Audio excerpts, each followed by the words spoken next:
पिछले बार हमसे कहा गया कि भैया आप समर्पित कीजिए, आपको कुर्बानी देनी है, आपको सपोर्ट करना है, आपको पार्टी को मजबूत करना। आप पार्टी को देखिए, पार्टी के फैसले को देखिए, पार्टी क़यादत खड़ी करना चाह रही है सीमांचल में। हमने कहा कि चलो एक और मेहनत करते हैं। हमने मेहनत की। उसके बाद इस बार कम से कम मुझे मौका मिलना चाहिए।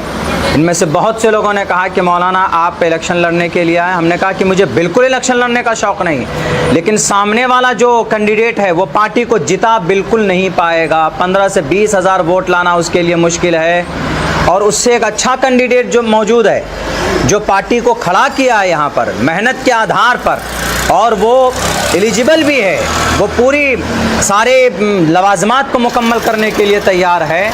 जो आदमी 8 साल से पार्टी को खड़ा कर सकता है वो पार्टी को कामयाब भी कर सकता है। लेकिन यह है कि हमसे ये कहा गया कि ठीक है, आपके लिए भी देखते हैं, आपके लिए भी देखते हैं। मेरे नाम का अनाउंसमेंट तो बहुत पहले कर देना चाहिए था। भारत के किस कोने के अंदर में पार्टी की ज़रूरत पड़ी है तो अब्दुल्ला सालिम ने किया। मैं गया हूँ, गुजरात में जाना हुआ, उत्तर प्रदेश में जाना हुआ, झारखंड के अंदर जाना हुआ, जहाँ जहाँ पर भी पार्टी लड़ी है, और मुझे बुलाया गया तो नाचीज़ गया पार्टी के लिए। मेरे माथे पर लगा दिया गया कि अवैसी का मौलाना है, लेकिन हमें पता ही नहीं कि भाई हम जिनके लिए लड़ रहे हैं रातों दिन वो हमें पसंद ही नहीं फरमाते। उनको या तो बिहार यूनिट को या तो अपनी नहीं मालूम उनको क्या डर और खौफ सता रहा होगा। बहरकैफ हम तो बिना छल और बिना कपट और बिना किसी लालच के हम पार्टी को मजबूत करते रहे। हमने कहा ठीक है सर, जो कि हाट के अंदर में मुझे आप नहीं बनाना चाहते हैं कैंडिडेट, कोई बात नहीं, मुझे शौक़ बिल्कुल नहीं है। आपने पिछले 20 के अंदर हमने समर्थन किया, इस बार भी आप बेहतर कैंडिडेट लाइए।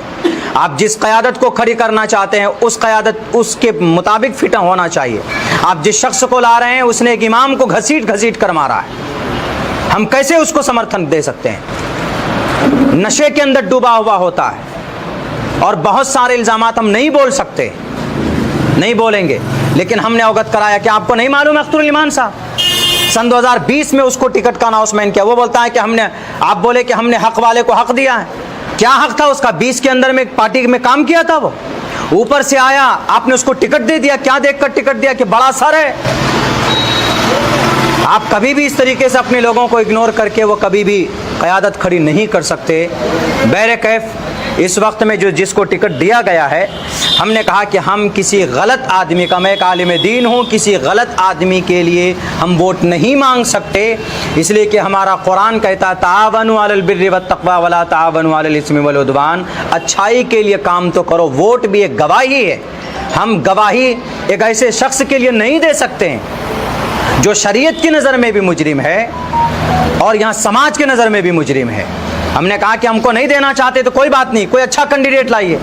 हमारे जो कि हाट विधानसभा में बहुत सारे ऐसे लोग हैं जो अच्छे छवि के हैं, वो लड़ सकते हैं। तो बहरकैफ हमने ये बात रखी, लेकिन नहीं जनाब, उनको बड़ा आदमी चाहिए। बस इतना मैं कहना चाहता हूँ आपके वीडियो के माध्यम से।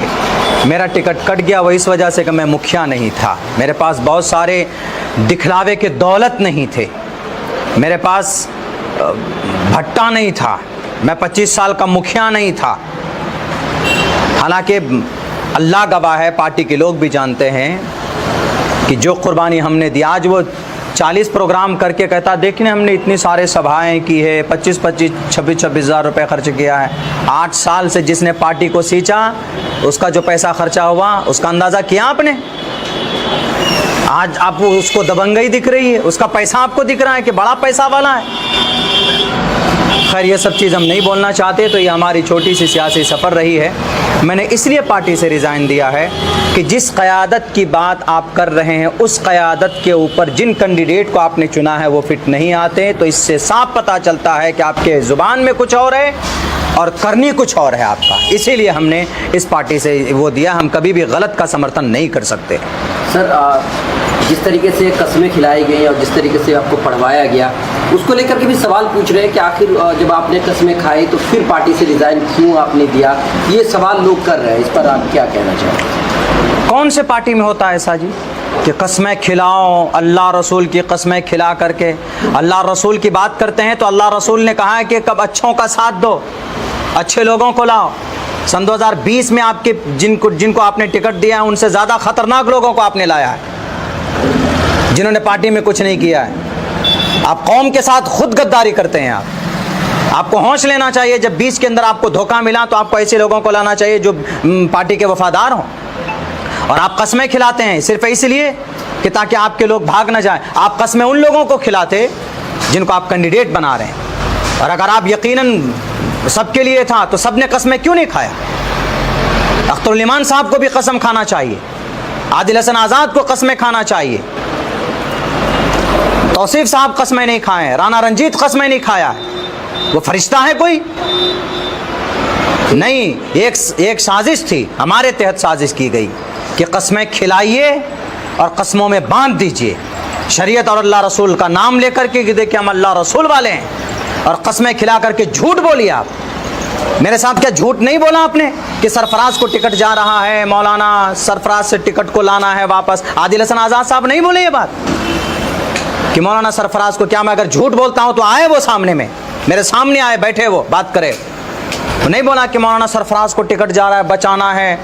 हमने कहा क्या करना होगा भाई, डूबते को तिनके का सहारा। हमने कहा कि सरफराज को जा रहा है तो बोला वीडियो बनाइए मौलाना। क्या वीडियो बनाना है? दोनों मिलकर वीडियो बना दीजिए। अभी जो वायरल हो रहा है वो वही है वीडियो। हमने कहा कोई बात नहीं भाई, टिकट किसी और को नहीं जाना चाहिए, हमको मिलना चाहिए टिकट।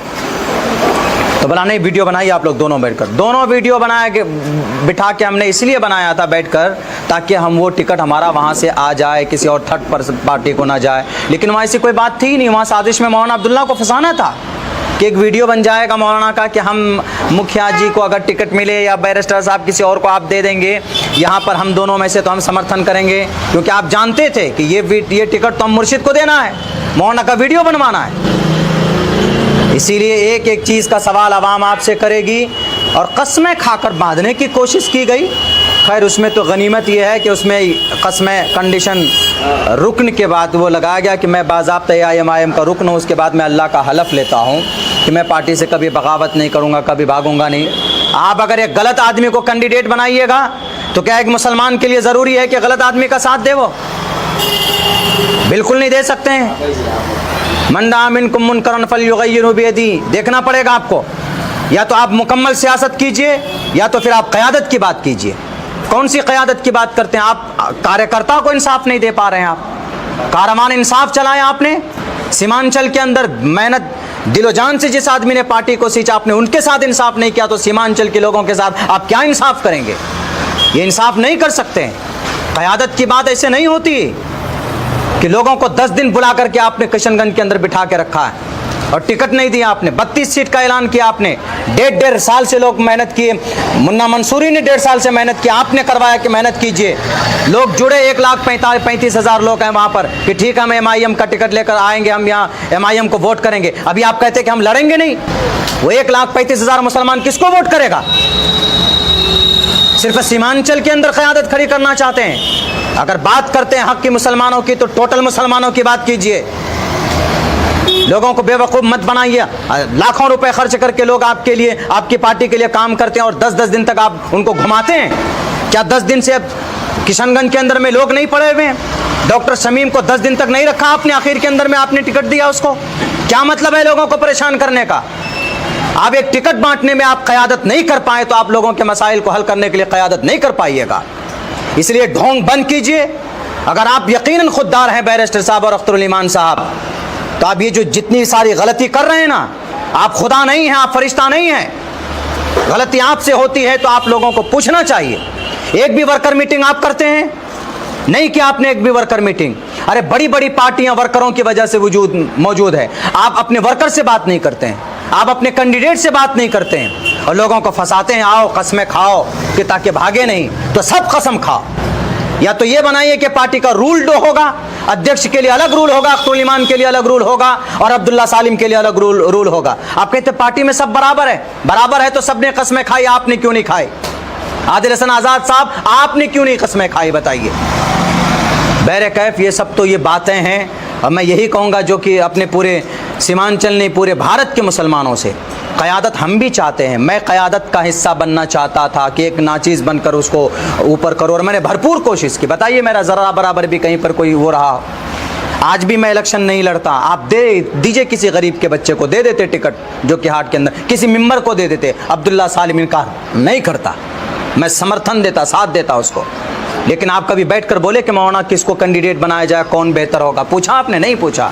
तो खैर, करनी कथनी में बहुत फ़र्क है। अल्लाह इन सबको हिदायत दे। लास्ट सवाल मैं आपसे पूछना चाहूँगा, जनस्वराज के स्टार प्रचारकों की हमने सूची देखी, उसमें आपका भी नाम था, तो क्या आप जनस्वराज ज्वाइन कर लिए हैं और स्टार प्रचारक में आपका नाम, इस पर आप क्या कहें? मैं बताऊंगा इस बारे में इंशाल्लाह, क्योंकि अभी वो चीज़ लोगों के सामने आई ना खुलकर।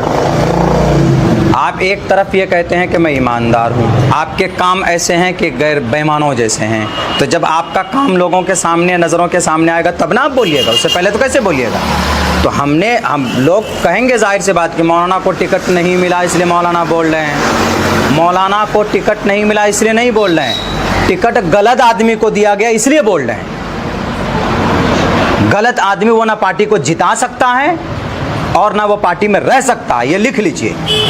जो आदमी सन 2020 में घुटने टेक कर गाली दिया हो, इल्ज़ाम लगाया हो, आप, मेरा टिकट नहीं मिला आज तक पार्टी में, मैं इल्ज़ाम नहीं लगाया हूँ, जो कमी है मैं उसको रख रहा हूँ। मैंने ये नहीं कहा कि इससे इतना पैसा ले लिया, उससे उतना पैसा ले लिया, वो उनका अमल जाने क्या है नहीं है। मैं इस पर आज तक मैं एक लफ्ज़ नहीं बोला हूँ कि पार्टी किससे कितना पैसा लिया नहीं लिया, मुझे इससे कोई सरोकार नहीं। पार्टी के अंदर इतना तो मैं भी जानता हूँ कि पार्टी में कुछ, पार्टी फंड में कुछ लोग खुशी बखुशी देते हैं कि भाई चलिए पार्टी चलाना है, कुछ कैंडिडेट से ले लिया जाए, फलां आदमी से ले लिया जाए, इस तरह का मामला होता है, मैं इस पर नहीं जाऊँगा। लेकिन यहाँ कैंडिडेट चुनने में गलती की